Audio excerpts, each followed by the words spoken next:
안녕하세요. 김호준입니다. 문고리 3인방은 월 1억씩 국정으로부터 받은 상납금이 대통령 지시였다고 주장했습니다. 이런 주장은 아마도 자신들은 돈을 전달한 창구에 불과했고 법적인 문제가 없다는 소리겠죠. 말하자면 대통령의 통치자금에 속한다는 의미인데 과연 그런가? 탄핵 정국이 한창이었던 작년 말 그리고 올해 초 이들 3인방을 20여 년 전 면접 보고 채용하고 그리고 이후로도 지속적으로 업무 지시를 한 사람은 박근혜 전 대통령이 아니라 최순실이었다는 각종 보도가 쏟아졌었죠. 심지어 17년간 최순실의 운전기사를 했던 김모 씨는 3인방을 최순실의 종이라고까지 증언을 했었습니다. 만약 40억에 이르는 국정원 특수활동비의 사용 권한을 최순실이 가지고 있었다면 그래서 그 국정원 공작비가 국가안보가 아닌 대통령 의상은 물론 각종 미용 시술에 사용됐다면 국민 입장에서 상상만 해도 수치스러운 가정입니다만 검찰은 이 대목을 반드시 수사에 밝혀내야 한다. 아직도 태블릿이 최순실의 것이 아니며 대통령은 억울하게 당했다고 주장하는 세력이 있죠. 이제는 그 끝을 좀 봤으면 합니다. 김호준 생각이었습니다.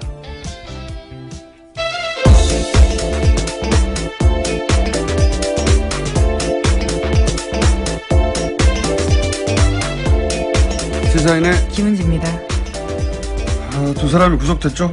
네, 오늘 새벽에 구속됐는데요. 서울중앙지법 권순호 영장전담 부장판사는 죄를 범했다고 의심할 만한 상당한 이유가 있고 증거인멸에 염려가 있다라면서 영장 발부의 이유를 설명했습니다. 안봉근이지만 이렇게 해서 3인방 모두가 지금 수감된 상태인 건데 아직도 태블릿이 최순실 것 아니다. 대통령은 사익을 추구한 적이 없다. 이런 얘기를 하신 분들이 있죠. 왜냐하면 박근혜 전 대통령도 아직도 그렇게 주장하고 있기 때문에요. 네. 3차 담화에서도 사실은 핵심 메시지가 그거였어요. 잠시 다시 들어보시겠습니다. 오로지 국가와 국민을 위하는 마음으로 모든 노력을 다해왔습니다. 단 한순간도 저의 사익을 추구하지 않았고 작은 사심도 품지 않고 살아왔습니다. 미용시술은 국익이 아니에요. 네, 국익이 아닌데 사실 이 3인방에 대해서 작년 말 올해 초 그러니까 우리나라 언론이 언론 역사상 이렇게 활발하게 탐사 보도를 한 적이 과연 있을까 싶을 정도로 국내에 존재하는 모든 레벨의 미디어들이 사실은 최순실의 과거, 최태민 씨 또는 3인방의 과거에 대해서 추적 보도를 했었고 그때 굉장히 많은 보도가 쏟아져 있었어요. 네, 그렇죠. 그때 잠시 되짚어보면 일단 98년 대구 달성에서 보궐선거로 박근혜 전 대통령이 처음으로 정치권에 등장했단 말이죠. 그리고 그 당시 달성 지구당의 총무 과장이 안봉근 비서관이었어요. 관련해서 올해 초였던 걸로 1월이었던 걸로 기억하는데 JTBC의 그 스포트라이트에서 이 3인방을 추정한 적이 있습니다. 그때 그 출연했던 사람 중에 한나라당의 달성지구의 관계자가 나와서 그리고 또 박근혜 의원실에서 일하다가 1년 만에 관둔 전직 보좌관이 나와서 뭐라고 증언을 했냐면 면접은 최순실 씨가 봤다. 그런 얘기를 했었고요. 박근혜 전 대통령이 본 게 아니죠. 예, 그리고 또 다른 방송에서 기억이 안 나네요. 하여튼 또 다른 방송에서 이재만 전 비서관 구속된 추천한 사람은 나성린 전 새누리당 의원이고 당시 나 의원도 면접은 박근혜 전 대통령이 본 게 아니다. 최순실 정면에 언급했었고 그때 1년 일하고 관뒀다고 증언한 그 비서관 후임으로 온 사람이 이재만 비서관, 안봉근 이재만 비서관이군요. 예, 헷갈립니다. 어쨌든 그러하고 안봉근 전 비서관에 대해서는 그 사람들이 또 뭐라고 그랬냐면 정윤회 씨의 비서처럼 역할을, 박근혜 전 대통령의 비서가 아니라 정윤회 씨의 비서처럼 역할을 했다. 그리고 이제 의원회관에서 회의를 의원이니까 해야 되는데 그게 아니라 강남 안가에서 최순실 정윤회 부부가 업무 지시를 했다. 뭐 이런 얘기. 네, 소위 삼성동 팀이라고 해서 여의도에서는 꽤 유명했었습니다. 이런 증언은 사실 여러 매체에서 여러 사람의 입을 통해서 나왔었어요. 예. 그리고 최순실 씨 17년 운전기사 했던 김모 씨, 이분이 가장 구체적인 이야기를 했었는데 세계일보 이런 걸로 기억합니다. 예, 그렇죠. 예. 뭐라고 그랬냐면 이제 안가는 신사동에 있는 S빌딩, 예, 한국문화재단, 예, 거기서 최순실 정윤회 부부가 사실상 업무 지시를 다 했고, 그리고 아주 구체적인 이런 얘기를 했어요. 예. 3인방에 대해서는 어떻게 표현했냐면 그 사람들은 대통령의 사람이 아니다. 예, 대통령의 사람이 아니고 이때는 박근혜 전 대통령이 아직 탄핵되기 전입니다. 대통령의 사람, 그게 대통령이 물론 직무정지 상태였긴 했지만 아직 탄핵되기 전의 상태에서 나온 진술이었는데, 증언이었는데 3인방은 순실이의 사람이라고 표현했어요. 순실이가 뽑았고 순실이의 사람이고 순실이의 적이라고 보면 된다. 그래서 박근혜 의원 위에 정윤회 실장이 있고 정윤회 실장 위에 최순실이 있다. 그 얘기를 17년간 운전기사 했던 분이 했죠. 예, 구체적으로. 그래서 저는 어떻게 생각이 드냐면 그 관계는 대통령이 취임한 이후에도 계속 유지된단 말이죠. 3인방이 이제 돈의 용처를 모른다고 말하잖아요. 예. 저는 세세한 용처를 몰랐을 수는 있다고 봅니다. 그런데 3인방이 이렇게 국정원이라고 하는 기관으로부터 별도로 매달 1억씩 받는 걸 최순실 씨가 몰랐다고는 저는 생각하기 힘들다. 3인방 위에 있었고, 그러니까 3인방이 대통령도 속이고 최순실도 속이고 국정원에서 1억씩 받는데 불가능하다라고 보는데, 국정원에는 추국장도 있지 않습니까? 예. 그리고 그 돈이 만약에 최순실 씨에게 갔다면 3인방이 몰랐을 리도 없다. 저는 그렇게 보는데, 이제 이 사건을 보자마자 저 나름대로 재구성한 것은 오히려 최순실의 요구로, 각종 의상, 미용실 돈이 들어가니까, 거기에 필요한 돈을 3인방을 창구로 해서 받아서 최순실이 그 돈을 관리하면서 썼을 가능성, 예. 각도로 완전히 틀어서. 그런 가능성을 검찰이 수사해 봐야 된다. 그런 생각이 듭니다. 예. 여태까지 진행된 국정농단 사태의 어떤 패턴이라든가 혹은 최순실과 3인방의 관계를 보자면 그 방향으로 수사를 해야 되는 게 아닌가. 예. 네, 물론 아직 이재만 전 비서관 같은 경우에는 박근혜 전 대통령 지시에 따라서 전달을 받았다라고 이야기하고 있거든요. 또 윗사람에게 사용처를 물어보지 못했다라고 하고 있는데요. 최순실 쪽으로 당연히 이제 수사가 진행될 것으로 보입니다. 물론 부인하겠지만, 예. 또 그런 보도도 있거든요. 작년 6월인가요? 처음으로 미르랑. 네, TV조선이 보도했었습니다. 보도했을 때부터 국정으로부터 돈을 안 받았다는 거 아닙니까? 네, 그때부터 주지 말라라고 이야기했다는 건데요. 그 이전까지 박근혜 전 대통령이 예금을 줄지 않다가 그 이후로부터 예금을 줄었다고 하는 걸 보면, 예. 그런 연관성을 충분히 생각해 볼 수 있다. 예. 그 대목을 수사해야 된다. 그리고 이 돈이 이제, 공작비였대요. 예. 네, 그렇죠? 국정원이 특수공작 사업비였다라고 어제 서훈 국정원장이 국정원 국정감사에서 밝혔습니다. 그러니까 특수공작 사업비에는 대북 공작과 해외 공작 활동, 대테러 비용 같은 것들이 되어 있는데요. 예산 편성의 취지와 전혀 다른 정도로 쓴 거라고 합니다. 그러니까요. 이게 이제 국민 안전에 쓰이라고 하는 것을 미용시설에 썼다면 끝판왕에 해당된다고 봅니다. 저는 이것이 이때까지 나온 국정농단의 여러 가지 사안들 중에, 자, 그게 밝혀질지 좀 두고 보고요. 다음 뉴스는요. 네, 또 국정원의 또 다른 5억 원으로 이른바 진박 후보를 가리기 위해서 여론조사했다라는 소식도 어제 전해드렸었는데요. 그런데 그 여론조사가 선관위에 신고되지 않은 불법이라는 지적이 나오고 있다고 MBN이 보도했습니다. 여론조사 같은 경우에는 공직선거법상 이틀 전에 관할 선거여론조사 심의위원회에 서면 신고해야 하는데요. 그런 게 되어 있지 않다라는 겁니다.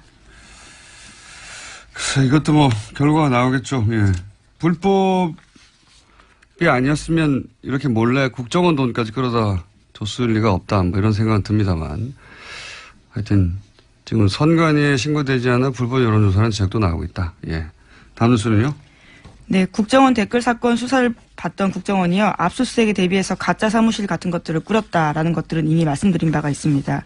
그렇게 검찰 수사 방해해왔던 건데요.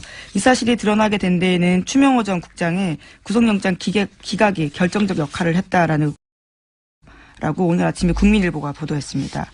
그러니까 추 전 국장의 영장 기각 소식을 접한 국정원 간부급 유모 씨가 억울하다라면서 진실을 말하기 시작한 건데요. 유 씨 같은 경우에는 한 달 전에 문성군 김여진 씨의 합성 사진을 제작했다라는 혐의로 구속된 바 있습니다. 그런데 윗선인 추 전 국장은 빠져나가고 지시를 이행한 자기만 구속된 게 납득할 수 없다면서 과거 사건까지 이야기하게 된 겁니다. 나비 효과네요. 예. 추 국장의 기각을 납득할 수 없다고 하는 예. 여론은 뭐 이번뿐만이 아니라 많은 사람이 가졌는데 어쨌든 추 국장은 그렇게 빠져나가는 줄 알았더니 그 기각으로 인해서 더 큰 벌을 받게 되는 예. 대단한 나비 효과입니다. 예. 풀어줬는데 왜 나만 잡아놓은 거야 그럼 하고 화가 나가지고 사실은 밝혀내기 이제 이렇게 자백하지 않았으면 밝혀낼 수 없는 사안인데. 예, 그렇죠. 꽁꽁 숨겨놨던 사실인데요. 네. 4년 전에 댓글 수사팀의 압수수색 때 벌어졌던 사기극에 대해서 이야기하겠다라고 이야기한 겁니다. 이게 밝혀질지 몰랐을 거예요. 국정원에서도. 이걸 이제 억울해서 얘기했더니 나비 효과로 추 국장도 사실은 이제 구속영장이 발부될 가능성이 대단히 높아졌고 더 큰 죄로 더 죄가 커져서 그리고 검찰 간부 3명이 동시에 구속영장이 또 발부가 된 거죠. 예. 예, 아직 발부되지는 않았고요. 이제 영장이 청구가 돼서 청구가 됐죠. 예, 네. 영장 실질 심사를 받게 됩니다. 발부될 가능성이 대단히 높다 봅니다. 이것은 예. 사안이 너무 명백해가지고 대단한 나비 효과입니다. 자, 영장을 기각했던 당시 영장 전담 판사에게 저희가 화냈던 것 사과드리고요.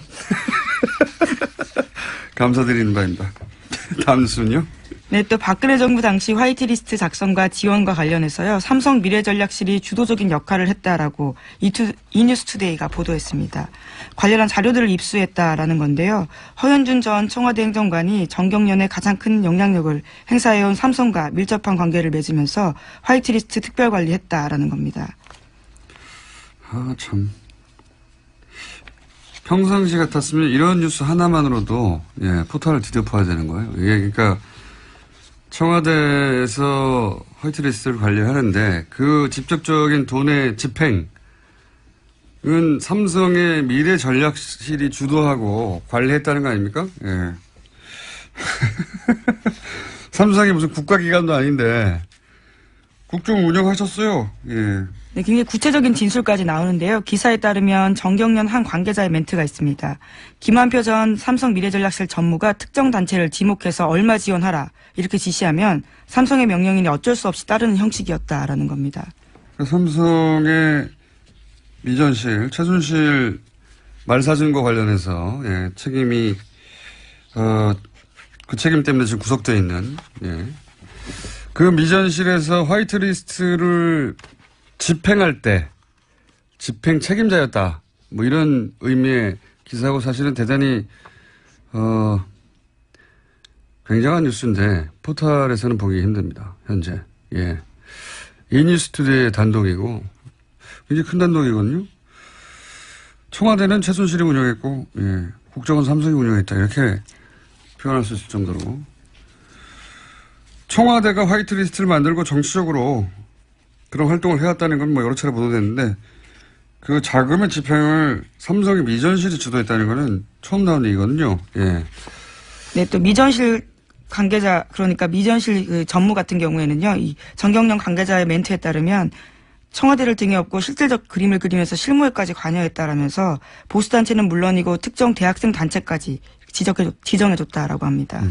삼성 미전실에서 여기 돈 주라 하는 걸 주도했다는 거잖아요. 예. 참네. 이 뉴스는 매우 중요한 뉴스라 포털에서는 찾기 힘드실 텐데 저희가 굳이 찾아서 알려드립니다. 알려드리고 앞으로도 계속 이 뉴스는 저희가 팔로우를 하겠습니다. 다음은요? 네, 어제 방송문화진흥회에서 고용주 이사장에 대한 불신임안이 가결됐습니다. 박문진은 MBC 최대 주주인데요. 이에 따라서 김장겸 MBC 사장의 해임안 처리도 초읽기에 들어갔습니다. 박문진은 김장겸 사장에 대한 해임안도 오는 8일 정도에 임시 이사회를 열어서 처리하기로 했습니다. 고용주 이사장은 뭐 문재인 빨갱이를 외치던 분이죠. 예. 지금 그걸로 재판받고 있는 중입니다. 뭐 그렇게 생각하는 사람이 세상에 있을 수는 있습니다. 예, 저를 사람이 아니라 바야바로 본다든가 사스카치, 예, 추바카 이렇게 생각하는 사람도 있을 수 있죠. 근데 그렇게까지 굴절된 세계관을 가진 사람이 공영방송을 책임지는 수장이 되면 안 되는 거죠. 박문진. MBC의 최대 주주죠. 박문진. 사실 박문진의 수장이 대통령이 아니라 사장을, 네, MBC 사장을 좌지우지할 수 있으니까요. 네. 지금 드디어 이제 불신임안이 가결됐다. 네, MBC 노조가 지금 파업하고 있는 중인데 그에도 아주 큰 영향을 미칠 것으로 보입니다. 그러니까요. 그런 분이 있을 수 있는데 그런 분이 공영방송을 책임지는 박문진 수장이 돼서는 안 된다. 간단한 얘기 아닙니까? 이때까지는 근데 그래왔다. 예, 이제 해결의 길이 보이네요. 그 다음은요? 네, 바야바라고 말씀하시니까 생각나는 뉴스가 있는데요. 네, 내일 SBS 김어준의 블랙하우스에서 유병원 전 세모그룹 회장의 장남 유대균 씨를 최초 인터뷰에서 내보낸다라고 합니다. 네. 네, 두 분의 같이 서 있는 모습들이 이미 화면에 나오던데요. 굉장히 놀라운 케미를 자랑하시더라고요. 네, 형제라는 얘기도 듣고 있습니다. 직접 보시면 사이즈가 완연히 달라요. 뼈 없는 치킨 주문해서 같이 드셨나요? 아, 그때 이호 뉴스는, 예, 뉴스성이 있기 때문에 제가 소개해드리면, 내일 밤 11시 하는 블랙하우스 제가 진행하게 됩니다. 너무 대놓고 네. 이렇게 홍보하시면 어떡하십니까? 예, TBS 사장님 절 자르십시오. 예.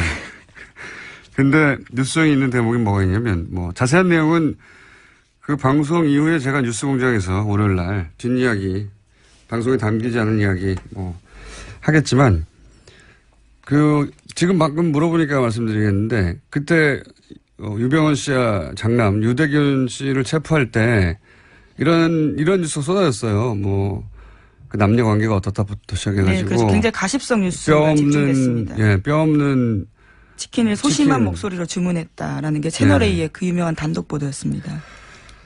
근데 이게 이제, 물론 제가 물어봤어요. 그것도. 가서 물어봤는데, 이리저리 다 파악해 보니, 결론적으로 말씀드리면, 논두렁 시계와 같은 거였어요. 기본적으로. 그런 사실이 아니었고, 그런 뼈 없는 닭을 주문했다든가 그런 일은 전혀 없었고, 이 내용은 나올지 모르겠습니다만, 중요한 내용, 그렇게 결정적인 내용은 아니니까 말씀드리자면, 그런 일은 없었고, 그런 프레임이었어요. 예. 어쨌든 세월호 관련해서 아직 밝혀지지 않은 게 굉장히 많죠. 예. 밝혀지지 않은 게 굉장히 많은데 내일 방송에서는 세월호 관련해서 처음 들어보는 얘기가 나올 겁니다. 아마. 예. 제가 아무하고도 인터뷰하지 않는 분들 만나서 이제 깊은 내막 듣고 오는 게 제 전공이거든요. 예. 일부러 들으실 수 있다. 내일 밤에. 자, 다음 뉴스는요. 네, 오늘 박근혜 전 대통령의 제명 여부가 결정됩니다. 박근혜 전 대통령은 당 윤리위에 탈당 권고를 받고 열흘 넘게 의사를 밝히지 않았는데요. 이에 따라서 제명 요건이 충족됐다라는 게 홍준표 대표 쪽 생각입니다. 뭐 대단한 일이 벌어질 것처럼 막 떠들어대는데 결국 박근혜 전 대통령 사실상 정치적으로 사망한 박근혜 전 대통령 열흘이면 자동 제명되는 이거 하나 못해서 한국당이 이러고 있는 거예요. 예. 네, 심지어 서청원 최경환 의원 같은 경우에는 징계하겠다라고 했었는데요. 이 또한 미뤄두겠다라는 겁니다. 말도 안 되는. 뭐가 말이 안 되냐면 이 사안이 이렇게까지 대단한 사안인가. 예. 한국당이 현재 처지를 말해주는 뉴스라고 봅니다. 예. 다음 뉴스는요. 네, 또 구글과 네이버가 날선 공방을 벌였는데요. 세금 회피 논란과 네이버의 뉴스 편집 논란 등을 두고 정면 충돌한 겁니다. 공식 자료와 반박 자료 등을 내면서 잇따라 설전을 벌인 건데 구글 코리아가 어제 네이버의 이해진 창업자가 국회 국정감사에서 한 발언이 매우 유감이다라고 밝히면서 시작됐습니다. 재밌는 대결입니다. 이것은 네이버하고 구글이 이제 뭐 세금을 내네 어쩌네 그러니까 네이버 쪽에서 구글은 제대로 된 세금을 내지 않는다. 고용 효과도 별로 없다. 이런 공격을 했고, 왜 구글을 여기다가 끌어들였을지 모르겠어요. 그랬더니 구글 코리아 쪽에서는 세금 다 내고 있고, 고용도 수백 명 하고 있다. 그러면서 역공을 한 게 이제 구글 검색은 객관적이다. 네, 예. 그렇죠. 100% 알고리즘 순위에 기반하고 있고 금전적 또는 정치적 압력에 영향을 받지 않는다. 이렇게 주장했습니다. 그러니까요. 먹이는 주장인 거죠. 당신들은 그런 영향 받는 거 아니야? 그런 의혹이 많잖아. 이런 먹이는 것이고. 세금 관련해서는 모르겠습니다. 세금 관련해서는 이해진 창업자가 전 의장이 뭔가 나름의 근거를 가지고 한 것인지 아닌지 그 대목은 제가 판단할 정보가 없고, 다만 검색에 관해서 네이버가 구글에 대해서 뭐라고 할 수는 없는 사안 아니겠는가. 사실. 이거 한번 다뤄봐야 되겠네요. 네이버 검색과 구글의 검색은 어떻게 다른 것인가요? 굉장히 재밌는 주제인데.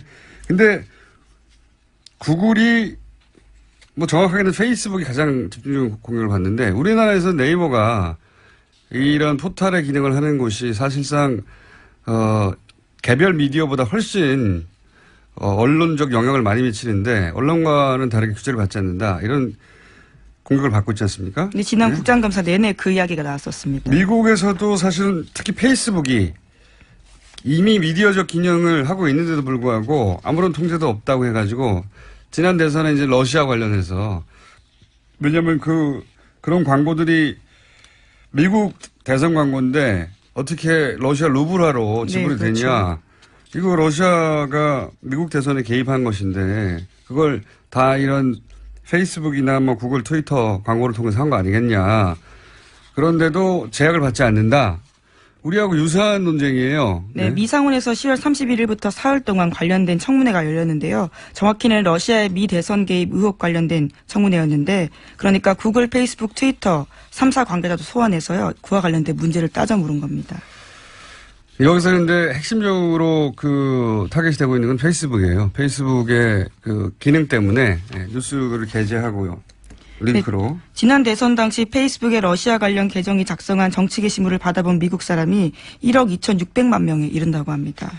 그래서 이제 우리가 네이버에 검색어나 네이버의 뉴스 편집에 대해서 문제 제기가 계속 지속적으로 있는 것처럼 미국에서는 페이스북이 그 주요 타겟이 되고 있는데 사실 유사한 논란입니다. 네, 미국에서도 구글이 언론사인지 아닌지 명확히 하라라는 추궁당했는데요. 구글 같은 경우에도 구글은 언론사가 아니다라고 주장하고 있습니다. 플랫폼이라고 주장하죠. 예. 예. 근데 구글은 이렇게 말할 여지가 많이 있습니다. 뉴스 제목을 편집해서 재배치하고 뭐 이런 게 없거든요. 구글에서는 뉴스 검색이 될 뿐이지. 자, 유사한 논란이 있다. 이 사안 한번 또 다뤄봐야 되겠네요. 예. 구글과 네이버. 여기까지 하겠습니다. 시사인의 김은지였습니다. 감사합니다. 지난주에 이어지는 시간입니다. 네. 저수지 게임이라는 영화가 있었습니다. 이제는 내려갔지만. 제가 제작자였습니다. 이제 내려갔기 때문에 제가 말하겠습니다. 근데 거기서 어떤 사건을 문제 제기했냐면 농협에서 210억을 대출한 사건이 있었는데 이게 권력형 비리가 아니냐 하는 문제 제기입니다. 간단하게 말하자면. 그런데 이 사안에 유일하게 관심을 현재까지는 구체적으로 가지신 의원님이 한 분 계시죠. 더불어민주당 김현건 의원님 자리에 나오셨습니다. 안녕하십니까? 예, 안녕하십니까? 네. 이게 이제 농협 대출 사건이다 보니까 본인이 의성 한우협회장 하신 농민 출신으로서 농협 해가지고 눈에 꽂히신 거죠, 이게? 그렇죠. 그것도 예. 상호금융. 예. 예. 지난주에 이제 들으신 분들도 있으시겠지만, 이제 일주일이 지나서 복잡한 사건이라서, 제가 다시 한번 간단 요약을 하겠습니다. 농협이 2008년에 캐나다에 부동산 투자를 합니다. 예. 예. 그리고 나서 총 210억을 날립니다. 예. 예. 그러면, 2천만 원도 끝까지 받아내거든요. 예. 은행은 200만 원도 끝까지 예. 받아내고 210억을 날렸으면 어떻게든 끝까지 받아내려고 했을 것 같은데 예. 그런 노력이 거의 안 보인다. 이상하다. 그렇죠. 예. 게다가 그 돈은 상호금융특별회계라고 하셨던 거죠. 예. 예. 그게 이제 생소한 용어인데 말하자면 단위조합. 예. 네. 그러니까 농민들 돈이라 네. 이 돈은 농협 역사상 투자해 본 적이 없는 돈이었는데 투자에. 그렇죠. 매우 안전하게 운행하는. 네. 근데 이 돈을 이때 유일하게 투자한다. 예. 요 대목에서 꽂히셨다고 해요, 의원님은. 예. 아니, 이 돈을 왜 썼지? 예. 이 돈이 날아간 겁니다. 그런데 40년간 한 번도 적자를 낸 적이 없던 그 대목, 근데 요때 이제 적자를 낸 거죠. 2008년도. 예. 돈을 막 날리면서 얼마를 적자를 냈냐면 1,800억에 가까운. 예. 1,777억. 예. 1777억을 날려버렸어요. 날려버렸는데 이제 이상한 점들은 당시 농협회장이 이명박 전 대통령의 동지상고 동창 절친이고 그리고 또 대출하는 과정에서 사실은 그 박석배라는 사람의 이름으로 대표가 돼서 대출이 그렇죠. 됐는데. 그 국내 법인. 네. 근데 그 법인은 대출 직전에 만들어진 거예요. 예. 게다가 박석배 씨는 사업을 해본 적이 없는 사람이고요. 현재 행불 상태입니다. 예. 캐나다 교민이었죠. 그리고 제보가 있기를 중간에 이 대출 과정에 이명박 전 대통령의 친인척이 연루됐다고 하는 입증할 수는 없습니다. 현재 제보는 그런 제보가 있었고 여러 건이 있었죠. 예. 그래서 입증이 안 됐기 때문에 누구라고 말씀드릴 수는 없지만 굉장히 가까운 매우 가까운 들으시면 금방 떠오를 이름이 거론됩니다. 여기서. 그리고 나서 이 모든 피해 이후에도 소송이 없다. 이런 의문점들이 있었던 사건. 그리고 소송을 하려고 보니까 서류도 없다. 소송하려면. 그러니까 당시에 만들어진 서류도 없더라. 매우 이상한 사건이죠. 그러면서 이제 그 지난주 의원분 무슨 말씀을 하셨냐면 210억을 대출했으면 아니 뭐 2억짜리를 대출해서 담보를 아파트를 잡거나 하는데 210억이면 아파트를 100채를 잡아야 되는 거죠. 2억짜리 아파트. 그리고 담보를 잡아야 될 것 같은데 이 담보를 제대로 잡질 않았다 이게 도대체가. 그렇죠. 예. 그리고 그 수익이 발생하면 농협이 가져와야 되는데 그 수익을 받을 사람이 농협으로 안 돼 있더라. 저 수익증권의 그 담보권자가 농협이어야 하는데 농협이 안 돼 있더라. 캐나다의 현지 그 개발법인 대표. 앞으로 되어 있었던 거죠. 그러니까요. 그 수익을 농협이 가져와야 투자한 이유가 발생하는 거 아닙니까? 수익을 얻으려고 한 건데 그 개발 수익은 농협이 아니라 이런 제가 일을 하고 주시는 거 돈을 가져가는 거죠. 하여튼 그런 이상한 일이 발생했다. 요약하자면 자 오늘부터 할 얘기는 또 뭡니까? 자 앞으로 우선 17분간 본론에 들어가기 전에 지난번에 이제 MB가 들어와서 농업과 관련된 했는 일 중에 그 농협을 주식회사 체제로 바꿨다. 그러니까요. 이게 앞으로 농협의 대재앙이 될 거다라는 말씀을 하나 드렸는데 그 일 말고 또 MB가 했는 일이 하나 더 있어요. 뭐냐 그러면 GMO 식용 GMO를 본격적으로 유전자 변형을 수입하기 시작한 게 MB입니다. 그 이전에는 식용 GMO 곡물을 우리나라가 수입한 적이 없어요. 2008년도 3월에 수입 결정을 하고 2008년도 5월부터 GMO 옥수수가 들어오기 시작을 해서 지금은 1년에 연 1,000만 톤 가량의 GMO 곡물이 대한민국으로 들어옵니다. 1,000만 톤이 어느 정도 양이냐면 우리나라에서 1년 생산하는 쌀의 총량이 400만 톤입니다. 그런데 1,000만 톤 가량의 GMO 곡물을 우리나라가 수입하는 나라가 되었고 전 세계에서 가장 많이 수입하는 나라 중에 하나죠. 그중에 200만 톤은 식용으로 쓰고 그러니까 우리나라가 완전히 GMO 곡물의 세상으로 만들어진 게 MB부터 그렇게 된 겁니다. 훌륭한 일을 많이 하셨네요. 정말 일을 많이 했습니다. 부지런한 분이다 보니까. 자, 오늘 진도 나갈 부분은 뭡니까? 오늘은 그러니까 이제 우리가 이제 캐나다 토론토의 이 대출 사건을 보면서 두 가지 이것뿐만 아니라 다양한 그 대출의 농협이 이런 유사한 일을 또 딴 데서 하지 않았을까? 이상한 일도 많이 했다라는 사실 그게 하나의 측면이 있고요. 또 하나는 왜 하필이면 요 캐나다 건을 주목하느냐 그러면 네. 요것을 잘 살펴보면은 네. 진짜 이게 MB가 관련이 있는 건지 예. 없는 건지를 확인해 볼 수 있다. 제 주장이 그겁니다. 예. 액수가 예. 210억이면 물론 210억이 작은 돈이 아닙니다. 예. 하지만 자원 얘기가 막 조 단위로 나오고 있거든요. 그렇죠. 근데 왜 210억이라고 하는 작은 규모의 이 대출 사기 예. 사건에 관심을 가지느냐. 예.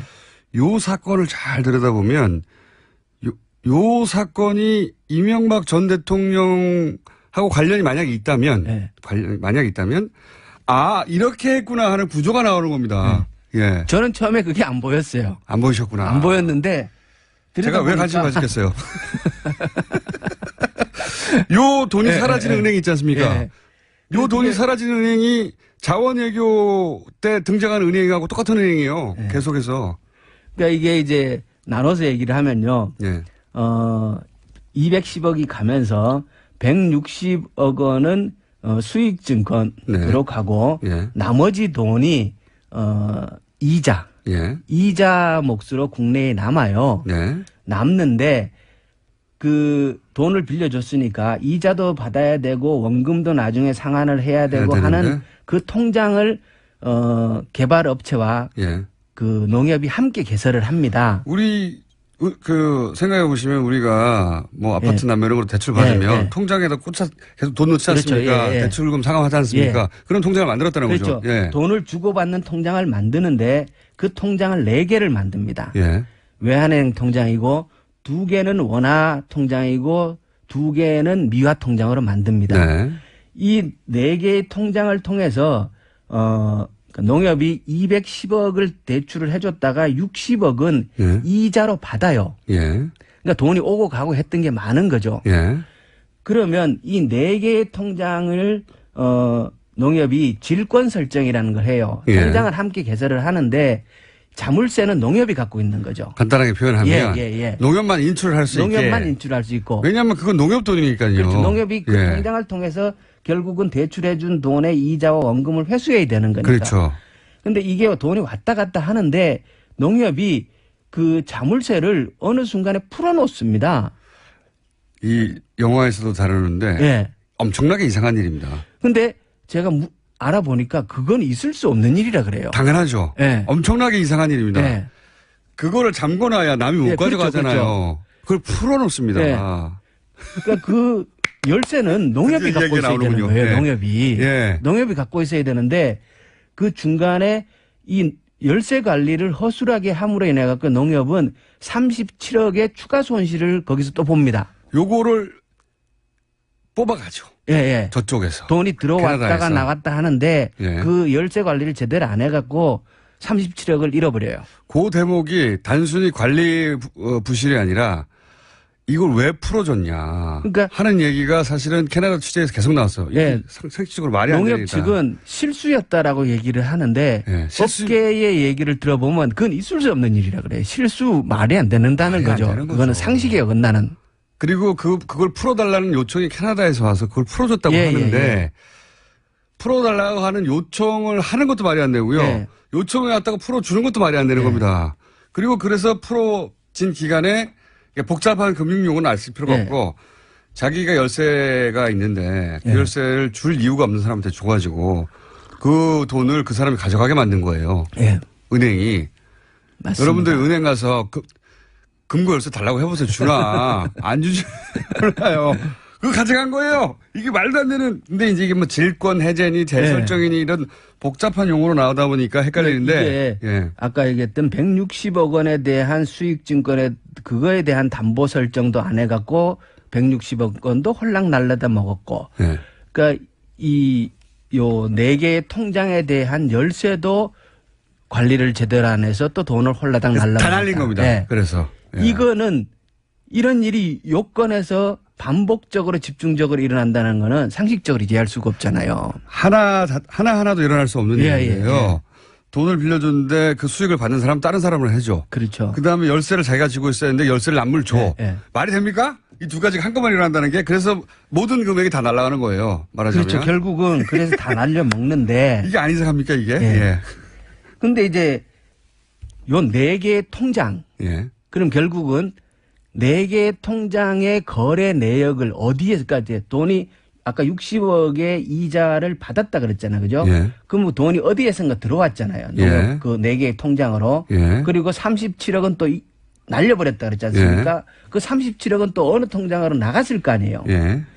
그렇기 때문에 이 4개 외환은행 통장의 거래 내역과 그 입출금이 된 통장을 조회하기 시작을 하면은 그렇죠. 결국 우리가 만약에 MB가 연계가 되어 있다 그러면 예. 그 MB의 흔적을 어떻게 찾겠어요? 찾을 수 있는 방법은 돈으로 찾아야 되는 거죠. 통장의 거래를 추적해 들어가는 수밖에 없지 않겠습니까? 그렇죠. 지금 말씀하시는 내용은 원래는 이제 돈 빌려간 곳에서 이자 내라고 만든 계좌, 그 계좌의 열쇠를 은행이 지고 있었는데 열쇠를 풉니다. 네. 도저히 이해할 수 없게 풀자 이 돈이 사라집니다. 그렇죠. 사라진 다음에 어딘가로 입금됐을 거 아니냐. 그렇죠. 어디 갔는 곳이 있을 거 아니에요. 예. 이거를 추적하려면 고소고발이 있어야 되는 거 아닙니까? 그렇죠? 그렇죠. 근데 왜 고소고발을 안 하느냐. 네. 이게 영화의 내용입니다. 네. 고소고발해야 한다. 네, 왜 안 네, 하느냐. 네. 계좌 좀 열어보자. 네. 이거거든요. 농협이 그동안 이 고소고발을 안 했어요. 예. 그러니까 지금은 이제 검찰이 수사 단계에 있으니까 예. 이 4개 통장을 압수수색하고 거래 내역을 추적해 들어가면은 예. 이 돈이 어디로 사라졌는지 진짜 MB의 연관성이 있는지 없는지를 확인할 수 있을 거라는 거죠. 그게 이제 영화를 만든 이유입니다. 예. 요건 사건이 작은데 예. 요 계좌를 따라가다 보면 예. 요 계좌가 흘러가서 모여있는 곳이 어디 있을 것이고 그렇죠. 예. 거기가 저수지에 있지 않겠는가. 예. 조세 비차라든가. 요 계좌가 예. 그 저수지로 물이 들어가는 물꼬일 가능성, 이 물꼬와 연결되어 있을 가능성을 보는 거죠. 아니 영화 할 때 나오셨어야지. 영화 다 끝나고 나서 이제. 사실 영화를 다 끝났으니까 제가 이렇게 막 말을 할 수 있긴 합니다만 저수지 게임이라는 게 그 내용이에요. 예. 예. 그 내용을 사실 국내 언론 누구도 관심 갖지 않고 있는데 그냥 뭐 비자금 얘기, 추상적인 얘기 아닙니까? 어떻게 찾아요? 여기를 따라가면 비자금의 저수지를 찾을 수도 있지 않을까? 근데 왜 아무도 고소고발을 안 하지? 제발 고소고발을 해다오. 이런 요청이자 비명을 지르고 있는 거거든요. 예. 그래서 제가 그 너무 4개 늦게 나오셨어요. 통장에 4개 통장에 통장 번호를 가져왔다는 거. 예. 이건 4개 통장을 다 갖고 있으니까 예. 아마 조사를 하자. 네, 조사를 해달라. 게다가 또 의심하는 것은 이 물론 대출과 그리고 대출을 해소하지 못한 그리고 나서도 고소고발을 하지 않은 전체 정황도 다 이상하지만 이 상대 거래은행이 RBK라는 것도 저는 대단히 이상한 겁니다. 그렇죠. 예, 캐나다에서 하베스트 무슨 2조 날렸다, 뭐, 릴 2조 날렸다, 이런 사안들 있지 않습니까? 초대형 자원외교 실패. 실패 스토리에 단골 등장합니다. 이 은행이. 항상 로얄 뱅크 오브 캐나다가 등장해요. 그리고 로얄 뱅크 오브 캐나다의 조세 해피처로 이게 빠져나가지 않았을까 이런 의심도 있는데 여기까지밖에 못했어요. 의원님 나머지를 하셔야 돼요, 이제. 그건 이제 이 통장을 저도 이제 아직 그쪽까지 못 갔고 이 통장을 압수수색해서 거래 내역을 다 추적을 해야 되는데 제가 할 능력이 없으니까. 거기서부터는 그다음에 검찰이 해야죠. 검찰도 아마 이 계좌 번호를 갖고 있지 않을까 생각을 해요. 왜냐 그러면 농협의 서류를 다 가져갔다고 하니까. 이제. 만약에 없다면 드릴 수도 있고. 그리고 요 기자분들도 오늘은 이해가 가셨을 거예요. 왜 자꾸 저수지 게임이라는 영화를 들고 사람들도 안 보는데 떠들어대고 이거 이상하다고 말해왔는지 이상합니다. 엄청나게 이상한 사건입니다. 그리고 그렇죠. 단초도 여기 있고. 그리고 이제 이 돈 추적해 보면 됩니다. 그거 말고 또 있다면서요. 꽤 많아요, 종류는. 종류를 그러니까, 한번 또 정리해 볼까요? 이게 이제 저희는 프로토타입이라고 부르거든요. 그러니까 해먹은 프로토타입이 아니겠는가, 초반에. 2008년도에 1,777억의 적자가 났다 그랬잖아요. 네네. 그런데, 해마다 이제 상호금융 돈을 가지고 하고 그 돈을 가지고 단위조합 지역 시골의 농협에게 이자를 정산을 해주고 예. 나중에 추가 정산을 또 해줍니다. 왜냐 그러면 이 돈이 그 시골 농협들의 운영하는데 굉장히 소중한 돈이기 때문에 예. 근데 그 해에는 매해 해주던 1,200억 정도의 추가 정산도 안 해줬어요. 이게 이 그러면, 범죄도 같은 예. 범죄도 똑같은 돈이어도 굉장히 악질적인 예. 범죄입니다. 이게 그 돈을 빼먹었다는 게. 그렇죠. 그러면 예. 1,777억의 적자와 그거 안 해준 것 그리고 보통 이제 회계는 당년의 손실을 다 반영시키지 않는다고 그러거든요. 예. 그런 것까지 치면은 대략 한 4천억 내지 5천억 정도의 그의 손실이 남는 게 아닌가 이렇게 추산을 해요. 그럼 많이도 해먹었네요. 예, 서브프라임 그 모기지 사태가 있긴 했지만 예. 이건 너무 큰 금액이다. 이것을 다 살펴봐야 되지 않겠는가라는 생각을 하는데요. 예. 2008년도 작년에만 해도 예. 그 발리에 발리. 예. 투자해가지고 그거는 이 건은 캐나다 토론토 사건의 담당자가 같은 사람이 한 거예요. 네. 그래서 거기서 61억 날려먹은 것도 있고요. 예. 또 발리의 다른 건인데 예. 40억 원을 또 날려먹은 게 있어요. 그런데 40억. 예, 이 사람은 이분이 자살한 분 아닙니까? 예, 맞습니다. 나중에 40억 원밖에 안 날렸는데. 예, 진짜 저수지에 예. 변사체로 발견이 그렇죠. 돼요. 예. 유가족은 자살할 이유가 없다고 아직도 얘기하고 있는데. 이분은 그렇죠. 이게 40억을 손실 본 건데 그 당시에 가장 적은 손실 액수에 그렇죠. 해당됐어요. 그때 왜 그 210억을 날려먹은 사람의 징계가 안 됐느냐라고 얘기를 했을 때 예. 뭐 그 당시 그때 분위기상 흔히 손실이 발생했다. 예. 그래서 특별하게 징계를 서두르지 않았다. 뭐 이렇게 얘기를 했거든요. 그러면 40억밖에 40억은 왜 변사체로 발견되냐는 거예요. 그러니까요. 예. 그리고 그 텍사스 유전개발에도 참여했고 예. 여기는 또 160억을 날려먹었고 이런 사례는 예. 굉장히 많아요. 100억대 이상이지 대부분. 이분은 가장 적은 액수에 해당되는데 손실액 중에 치자면 40억. 근데 이분이 자살했습니다. 그래서 굉장히 의혹을 가지고 이 있습니다. 자살건도 좀 석연치 않은 구석이 있죠. 네, 있습니다. 근데 이게 이제 워낙 종류는 많고 근데 금융이라는 게 또 뭐 손실 보는 것도 다반사한 일이긴 하니까. 맞습니다. 예. 거기에 이 사건에 어려운 점이 있습니다. 예. 국내에서는 예. 투자 실패였어요. 예. 사안이. 캐나다에서는 분양 사기였어요. 예. 둘 사이에 아무런 연결고리가 안 보이는 겁니다. 예. 이 자세히 들여다보지 않으면. 그래서 이제 각각의 나라에서 각각의 방식으로 처리가 됐지 둘 사이에 어떤 권력형 비리의 냄새를 맡기는 굉장히 어려웠어요. 근데 이렇게 연결해 놓고 보니까 그 점을 이용했다. 네.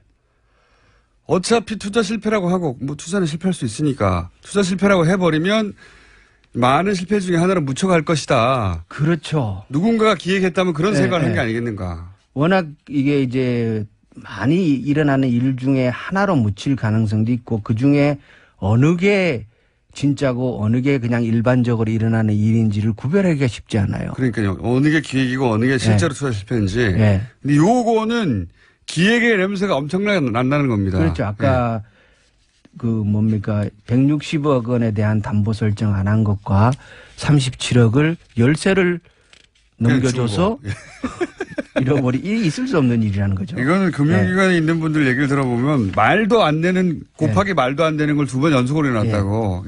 번개 한 6번 정도 연속으로 맞은 거야. 말도 안 되는 소리라고 하는데 그게 일어났는데 하필이면 여기에 이명박 전 대통령 이름이 거론되고 주변에서 그리고 하필이면 자원외교에서 날려먹은 은행이 등장하고 그리고 누군가 한 사람도 자살을 하고 이상한 구성 요소를 다 갖췄다는 겁니다. 그래서 지금이라도 그 4개의 통장을 압수수색해야 된다. 이 얘기를 다시 한번 강조를 드리고. 그리고 요거는 또 한 번 더 하겠다. 여기도 이야기 더 있습니다. 지금까지 김현건 의원이었습니다. 다음 주에 뵙겠습니다. 감사합니다. 예, 고맙습니다.